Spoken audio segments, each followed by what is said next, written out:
Hello everyone, this is Gorax and today I'm gonna help you decide which 4 teams you should use in your second week of Continental Challenge. I already covered which 2 best teams, but 2 best performing teams were to choose in first week. Now with the 4 teams available in the second week, it's not an easy answer, so hopefully this will help you decide, or if you already decided, let me know in the comment section down below so others can see that as well. So first, let me show you my 4 teams on the second week, and you'll notice that I've out-damaged someone who's running Inspiration 5 heroes. Now, the teams that I decided to pick in this week is once again the Vasca team. The Vasca team this time around with this rare hero, and the strategy for this I have covered in a separate video. All of these strategies you will see in a separate video. But the reason why I still pick this up is this is the only of my teams that can do over 330 million. In the last week, I will definitely switch things around, and instead of playing Vasca with Salmon, I'll have to, maybe, depending on the average of the damage, use Frost team here and use this Salmon team against Philander. That might be the only change in the last week, but once again, we'll see, because maybe I'll find a team that can do good damage on Philander and still keep this team going here. My second top damage was with the Wild team. The basic Flora formation with Crisis was able to do 269 million damage with my affinity and without equipment tempering. Now, once again, this team and everything you see here has a separate video going over the strategy.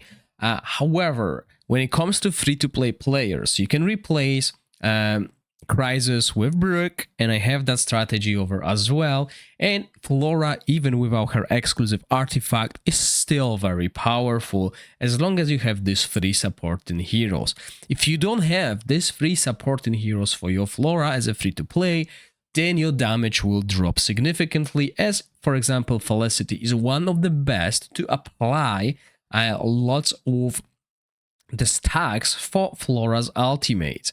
So depending on what you can do, you might still choose that, but you might consider playing something else depending on your best teams. Moving on to third team, surprisingly, is the Rally team. Yes, everyone's been saying Rally sucks, but once you crack the strategy, you'll notice that this team can actually do pretty good damage. So the main thing here is obviously using Philander and Huberg as damage dealers, with Alton applying Witch's Remain and as much resistance, and stacking 3 support heroes, which will be Jillian and Alton and Lorenfield together. This team obviously can be played without Philander using Filto. The damage will be still good, and you can see that in the videos that I got ready, so make sure you go and watch them and see what you can do. However, once again, without Lorenfield, the total damage just falls off. If you don't have Lorenfield, you might as well leave Rally for the last week, as your damage will not get even close as Lorenfield's ultimate. And Lorenfield kit is such a powerful and required in most of the top tier Rally teams.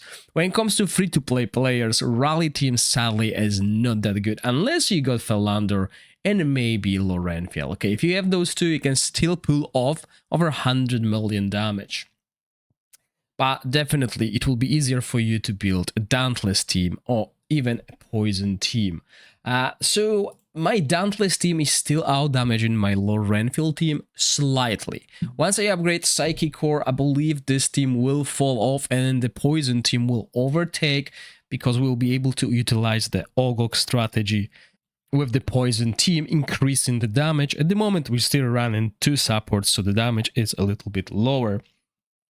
The Dauntless team did 233 million damage. Once again, you can probably out-damage me easily with the Temper and Elemental Ascension on your equipment.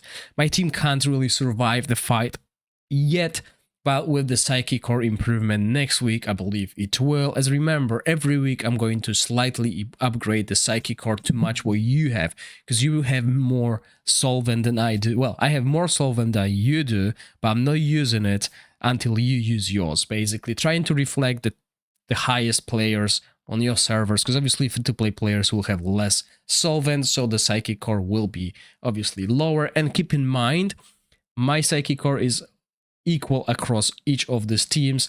If you've been investing into the necrosis, your lightning one might be really low, so your damage might drop off here, but your equipment might equalize that, and that's the idea here. So these are the 4 teams I used. But once again, just want to mention that the Dauntless team, the free-to-play one without Nastienka, is really low damage. You'll need at least Nastienka, and if you can get your hands on Ivelios as a free-to-play player, those 2 heroes will really carry you, as Farival and Sufa are both supports here, and you can replace them. And once again, you can find all the team compositions in one of my videos dedicated to the boss. As you see, Philander, I believe, although he is the easiest to deal damage against, because all of the teams can do similar damage, except Frost. I believe he will be left for the last week when we really want to use Frost on Vasca and Philander here to do, you know, like 250 and 250, which will grant us 500 million total damage. However, if you can hit Vasca with Salmon and do 400 million there, then you only need to do 100 million on Philander to equalize the damage, but you can probably build a team that will do even more. So keep that in mind. This will be for the last week. And once again, I said, yes, my poison team is quite powerful, but it's still slightly behind my my Dauntless team. Next week, when we can increase our Psychic Core slightly, I believe this might change. But once again, guys, everything is in my spreadsheet. So all of that is included in my spreadsheet that you can find in the linked comment, pinned comment, and in the video description as well. And it is updated live, so you can see the best teams and links to different teams as well. So all of that will have links to the videos you need to watch to understand why we're building what we're building, as I've been doing more in detail guides compared to the ones that I used to do and trying to fit everything in a 5-minute format. Now I'm just letting it go, sharing all the knowledge with you, because those who just started the game, they need to understand why we're doing what we're doing, because veterans will understand most of it.